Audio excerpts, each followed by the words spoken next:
Mi nombre es Alessandra Foletti, soy italiana y suiza por casamiento y hondureña por corazón porque ya tengo más de 30 años de vivir en Honduras. Y con mi esposo, desde que nos casamos muy joven, yo tenía 20 años, decidimos que queríamos trabajar en América Latina en especial y en el tema del desarrollo.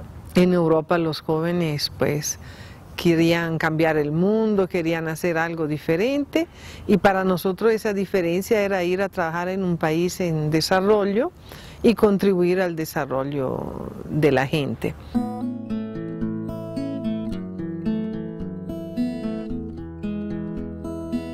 Decidimos Lima porque teníamos unas amistades, unos familiares, de ahí pasamos a Ecuador y trabajamos como voluntario 4 años en la selva amazónica.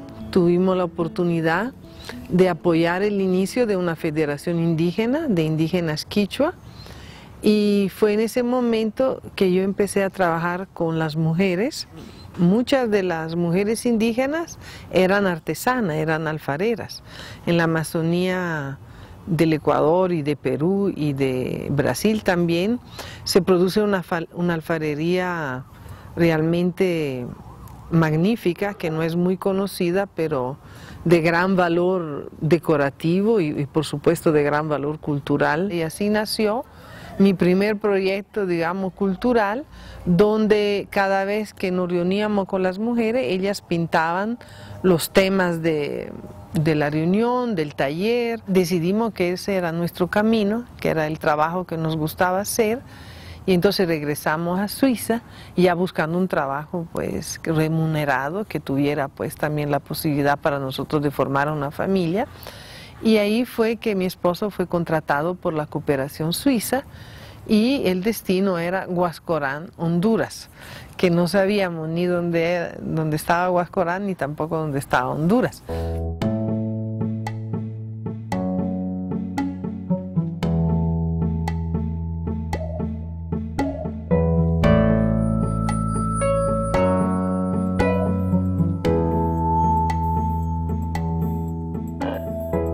Al comienzo fue un impacto bastante duro. Huascorán es un pueblo del sur de Honduras, una región sumamente caliente, mientras otro rasgo cultural, étnico como la lengua o otros tipos de tradiciones había desaparecido, había quedado la producción artesanal como un rasgo de identificación del pueblo lenca en este caso. Al momento de llegar a Huascorán, lo que encontré fueron unas mujeres, más que todo ya de cierta edad, pero también había jóvenes, para los cuales el trabajo del barro representaba como, ellas eran como en la escala social del pueblo el último peldaño. Ya entrando en contacto con la realidad latinoamericana, sí sentí la necesidad de prepararme seriamente estudiando antropología. Cuando llego a Honduras, entonces mi primera relación natural yo la voy a buscar al Instituto de Antropología. Entonces propongo este proyecto de hacer un estudio etnográfico y social, socioantropológico, de todas las artesanas lencas, en particular las alfareras lencas. El problema era que la actividad alfarera no era realmente una actividad donde la alfarera, el productor vendía en un mercado, sino que prácticamente era un sistema de deuda que se iba inclusive heredando de una generación a otra. Por lo tanto, la alfarera no tenía capacidad de negociar un precio, no tenía capacidad de negociar forma de pago, sino que era un trabajo como una esclavitud en cierto sentido, una deuda permanente. Pensé que iba a ser muy importante para mí y para ellas lograr romper ese círculo de deuda y de falta de autoestima y de una visión totalmente negativa del trabajo de la alfarera. La clave, creo, del trabajo fue romper con esa falta de autoestima, con esa, como decir, ese mundo que parecía cerrado para ella y donde no había esperanza, donde no había ni pasado ni futuro, eso se puede decir. Ella vivía en un presente donde no estaban desligadas de su pasado, del cual no estaban orgullosas ni estaban conscientes, y no había un futuro. La idea nunca fue como para recuperar algo que se había muerto y estático y que siguieran haciendo lo que hacían sus antepasados hace 500 años o 1000 años o 3000 años, sino era rescatar a las artesanas, para que para ella la producción alfarera volviera a ser un trabajo digno, un trabajo de esperanza, con lo cual pudieran mantener a su familia, pudieran ellas crecer como personas y crecer en la autoestima, en la identidad étnica y como artesanas, ¿verdad? Las relaciones entre el empleador y los colaboradores son altamente importantes en el desarrollo de un proceso productivo, ya que es el trabajador el que sigue la instrucción y que lleva a la práctica muchas de las ideas del empresario o del emprendedor. Por lo tanto, debe haber una comunicación fluida, una comunicación transparente, debe haber una correcta y adecuada remuneración y debe haber un respeto mutuo y un entendimiento de la necesidad de ambos del otro. Es importante que se trabaje como equipo, que se trabaje de manera armónica, de manera organizada y que eso facilite realmente un éxito en un emprendimiento, en una empresa. Las primeras ventas empezaron desde el inicio, como le digo, fue una sorpresa para la sociedad hondureña. Cuando salimos a las primeras exposiciones, llegábamos sin saber si íbamos a vender o no íbamos a vender, y gracias a Dios nunca las alfareras fueron frustradas. La primera tienda la tuvimos cerca de la iglesia de la Guadalupe, aquí en Tegucigalpa. Fue un proceso de capacitación súper intensivo. Se trabajaba juntos, se dividía el dinero juntos, digamos. Era un proceso de capacitación permanente. Porque si quiere le corre sus animales, ¿eh? Con el cambio de gobierno, pues no se logró cuajar la segunda etapa del proyecto. Lastimosamente en Honduras muchas veces los cambios de gobierno significan un cambio radical de personas, de visiones, de desarrollo. Se deja la estrategia anterior, se empieza otra, ¿verdad? Y yo decidí entonces en ese momento desligarme del Instituto de Antropología porque no compartía ya la forma de trabajo, que querían tomar tal vez una visión mucho más conservadurista, ¿no? Como decir que lo que era importante era la tradición y mantener y que todo quedara así, igual, no se sabe igual a qué. No me interesaba una fotografía de hace 100 años, me interesaba una perspectiva de vida para el artesano presente.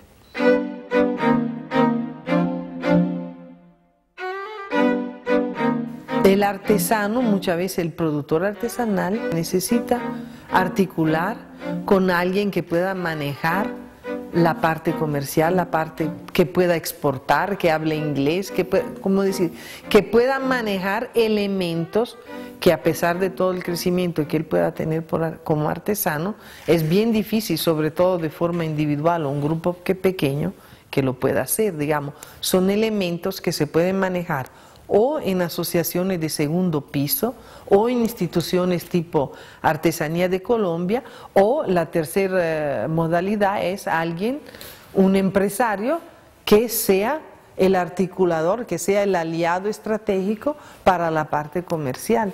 Y ahí fue que nace Acta de Honduras. Yo creo que la mejor definición de Acta de Honduras es una iniciativa privada de empresariado social, porque nació así y a pesar de los altos costos operativos que significa mantenerlo así, esa es la filosofía de Acta. Eso es una de las cosas que realmente no quisiera cambiar porque sería traicionar la visión de Acta, ¿verdad?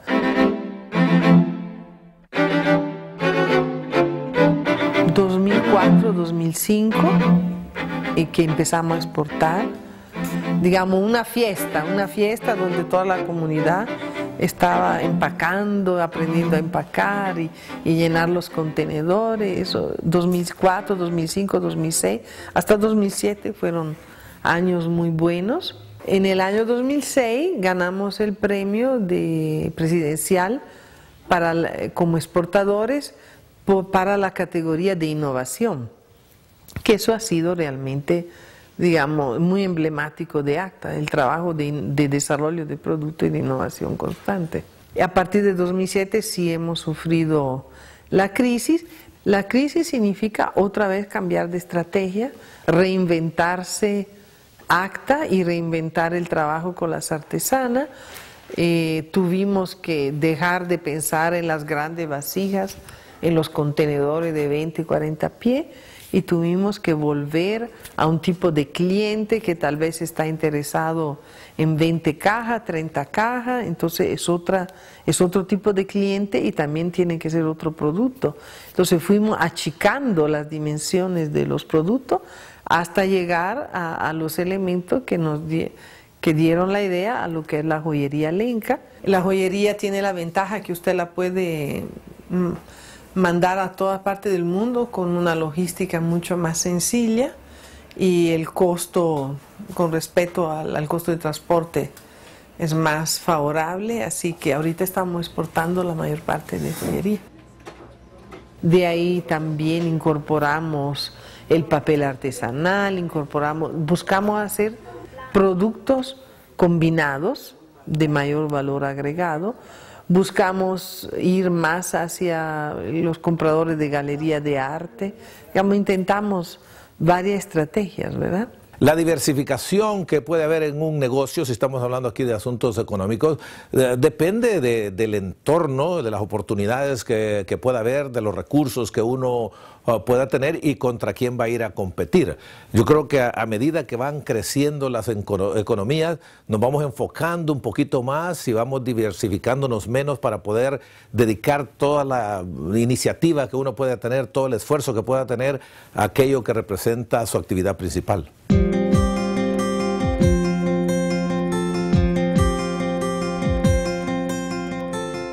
Mi esposo un gran papel porque siempre me apoyó. Cuando estuvo acá la última vez, en una semana, 2, trajo de Suiza una de esas ollas para hacer jugos de la fruta. Logró armar un grupo que hasta el día de hoy está produciendo jugo de mora con mucho éxito y no se demoró ni 2 semanas. Digamos, él tenía mucho esa capacidad de visión, de viendo situaciones así humildes, que no sin mucho potencial de tener como la llavecita para dejarle algo, ¿verdad? Y mis hijos cuando eran chiquitos yo los llevaba conmigo, yo nunca los dejé. Así que ellos chiquitos han viajado por todo Honduras. Ellos también tienen mucho cariño a Honduras. Vienen y mis hijas me han ayudado a capacitar a las artesanas. A veces hacen sus diseños, digamos que es una empresa familiar en ese sentido.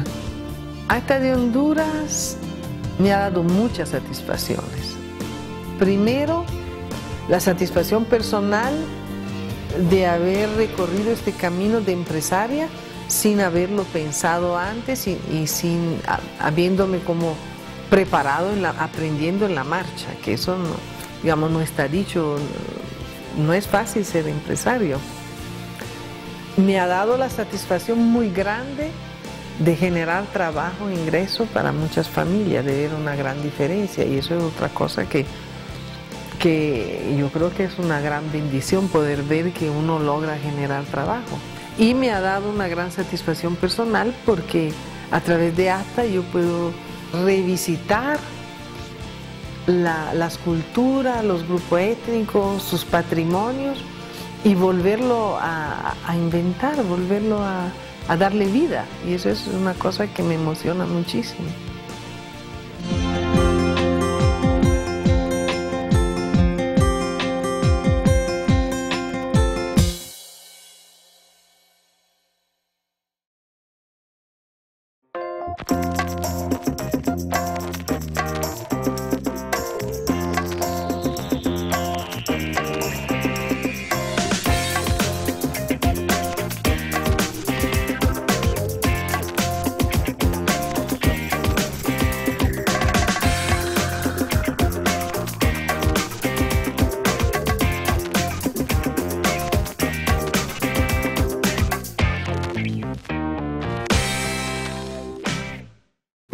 es Donaldo Suazo. Mi infancia realmente fue, diría yo, muy feliz, no la cambiaría por nada. Si volviera a nacer, volvería a ser la misma infancia. En una familia sumamente amorosa, muy grande, donde el vínculo era el apellido Zelaya de mi abuelo, y el trabajo, la honradez, la dignidad, creo que eran valores que es como lo que es en la patria, la bandera, el escudo, el himno nacional. Para nuestra familia el nombre y esos valores eran sumamente importantes. Vivíamos en San Pedro Sula. Yo era el nieto mayor y estudié la carrera de leyes, y mi esposa también. Después de que estábamos terminando, nos casamos. Mi padre fue primero gerente de un banco, luego de la Azucarera Hondureña, que fue una empresa muy grande en la costa norte de Honduras. Sin embargo, siempre quiso tener también su propia empresa, y fue durante ese tiempo como gerente de la azucarera que empezó entonces a sembrar café. Cuando volvía yo el lunes a la escuela, recuerdo que todo el mundo estaba hablando de la película del matiné del domingo, pero yo venía siempre aburrido de acompañar a mi padre. Salíamos a las 5 de la mañana y volvíamos en la noche los domingos. Sin embargo, es uno de los recuerdos más bonitos que tengo de esa compañía, que era regañadiente la mayor parte del tiempo, pero que ahora lo recuerdo con mucho cariño. Entonces soñaba con que yo, mis hermanas, no siguiéramos teniendo que ser empleados de una empresa, aún a nivel alto como él era, ¿no? Pero, sino que pudiéramos seguir ya con un negocio propio. Y nos inculcó mucho eso, de que teníamos que iniciar algo.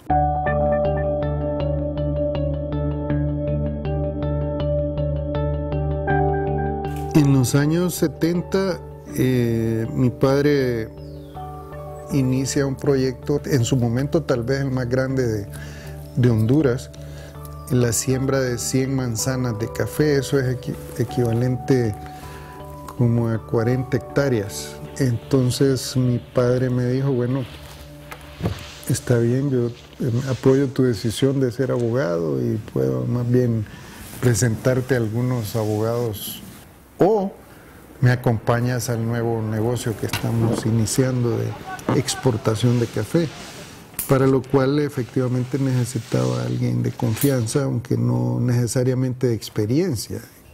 Bueno, trabajamos, como digo, 20 años en eso, crecimos bastante, llegamos a ser la tercera exportadora en volumen de Honduras.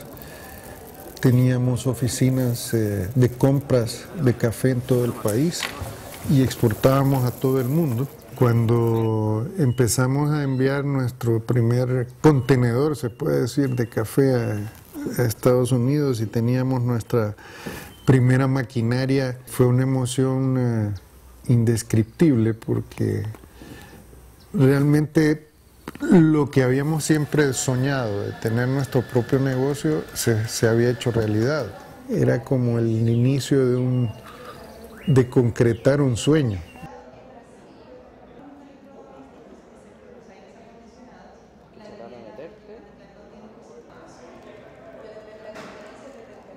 La empresa termina porque también en los años 70 se vuelve una especie de constitución de la República, himno nacional, proteger la devaluación de nuestra moneda. La economía nuestra se deteriora, igual que el resto de Latinoamérica, y sin embargo Honduras comete el error de obligar a los que estamos exportando a entregar nuestras divisas, producto de las divisas, al 2x1 al Banco Central de Honduras. Y Sin embargo, teníamos que comprar las cosas que comprábamos al cambio real que estaba el mercado negro, 3 por 1, 4 por 1, y tenemos grandes pérdidas en un año que llegan a consumir todo el capital social de la empresa, y también entonces se vuelve una quiebra técnica. Pero la verdad es que de 30 exportadores que habíamos, todos, absolutamente todos, quebramos, ¿no? Que por distintas razones. Reemprender cuando uno ha tenido un fracaso va a depender de los recursos que uno tenga, tanto de los recursos materiales, económicos, como familiares y de amistad que pueda tener, que le puedan dar un apoyo, un entusiasmo a uno para levantarse nuevamente. Todo el mundo, o sea, con muy buena voluntad nos aconsejaba que ya habíamos probado y que nos retiráramos, que dejáramos de hacerlo porque no era lógico, pues no era sensato seguir adelante perdiendo más dinero. En Latinoamérica el que falla, el que tiene un fracaso económico, pues es verdaderamente un desastre. Para mí esa ha sido una experiencia de vida, una lección tremenda, ¿verdad? Que enseña pues que en cualquier circunstancia tienes que volverte a parar. Gracias a Dios, en ese tiempo que cerramos el negocio de café, había yo iniciado con mi esposa algo propio, que era la producción de flores, que básicamente surgió porque queríamos tener algo propio, pues, y siendo que vengo de una familia de ganaderos, de agricultores, pues teníamos disponible tierra que podíamos usar para ello y buscamos un producto que no se hiciera en el país en ese momento. Yo creo que la verdad es que nos metimos porque no sabíamos que era tan difícil, pues, por no ser agrónomo. De hecho, una anécdota muy interesante es cuando vienen los de la Universidad del Zamorano aquí, que es la universidad más famosa de agricultura que tenemos. Siempre el grupo de estudiantes que viene anualmente es nuevo, ¿no? Vienen unos 100 muchachos y siempre surge la misma pregunta. ¿Y usted cómo entró a Flores si usted no es agrónomo y ningún agrónomo en Honduras lo ha hecho? Yo le digo, es que yo no sabía que no se podía sembrar flores en Honduras, no leí lo que ustedes leyeron. El emprendedor se va dando cuenta de qué cosas tiene que evitar, qué cosas debe de mejorar y cuando falla, qué cosas de él tiene que volver a revisar para ver cómo volver a entrar en esta actividad o en una actividad diferente. A veces la actividad en la que estaba tratando de emprender no es una actividad que no tiene mucho futuro. Los hondureños hemos estado acostumbrados, si en algo hemos estado alienados, es a usar productos importados. Es más, ya cuando la fueron probando y vieron que sí estaba bien, no confesaban que era de Honduras, porque hubiera sido que el consumidor percibiera como un producto de menor calidad, lo cual no era así. Con solo el hecho de ser producido en Honduras era sinónimo de menor calidad para nuestro consumidor.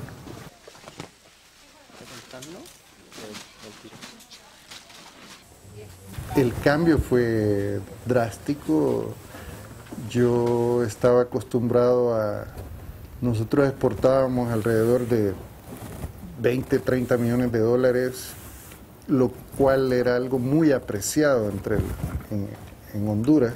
La gente me trataba con alfombra roja cuando llegaba a un banco o a un negocio, y muchos regalos para Navidad como empresario del café, generador de dólares, a pasar a un pequeño negocio que los compradores es gente muy sencilla de los mercados de Honduras y a la cual había que servir igual que servíamos a nuestros clientes extranjeros antes de café.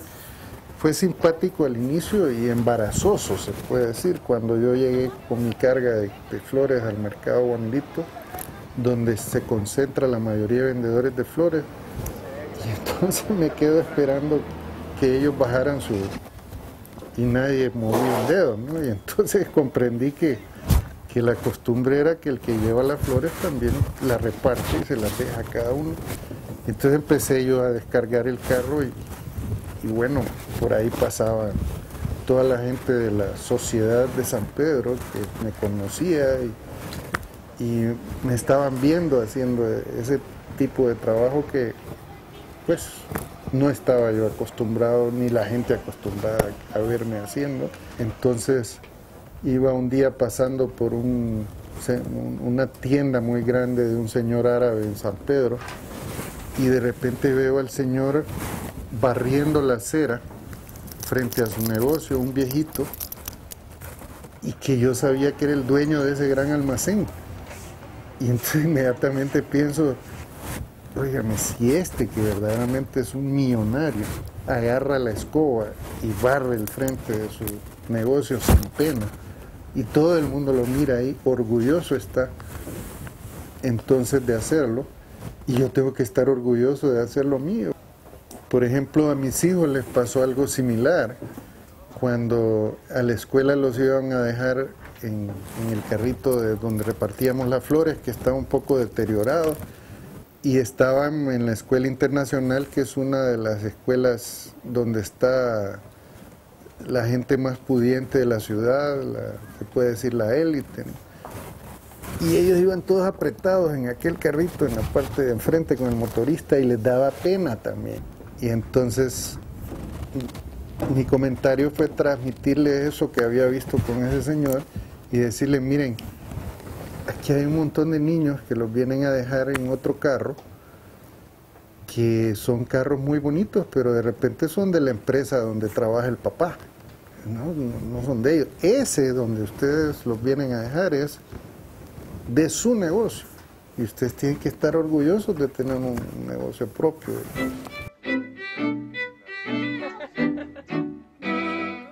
Mucha gente nos visita para venir a ver las flores, y siempre que están aquí dicen, qué delicia de clima, qué delicia de lugar, y lástima que no hay donde quedarse a dormir.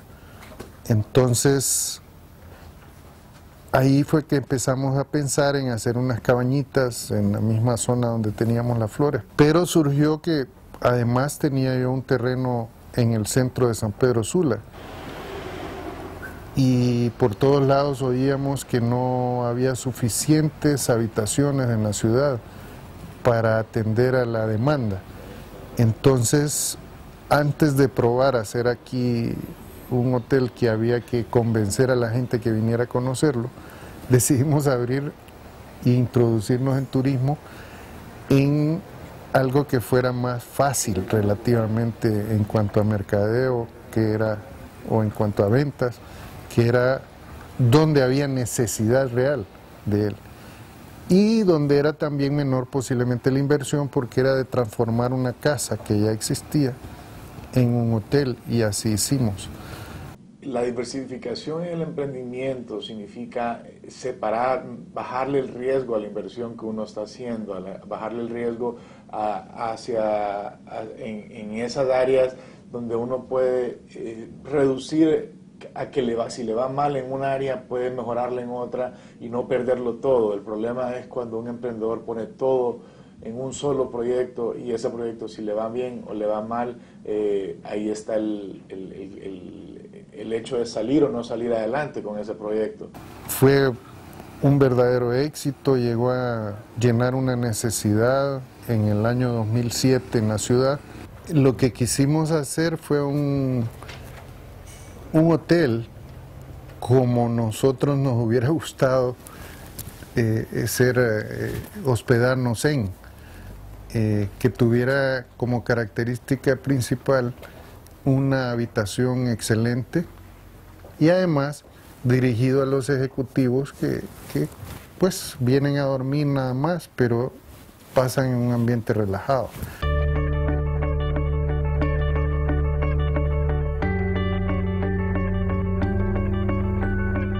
Como dicen, es mejor el camino que uno recorre que el destino final.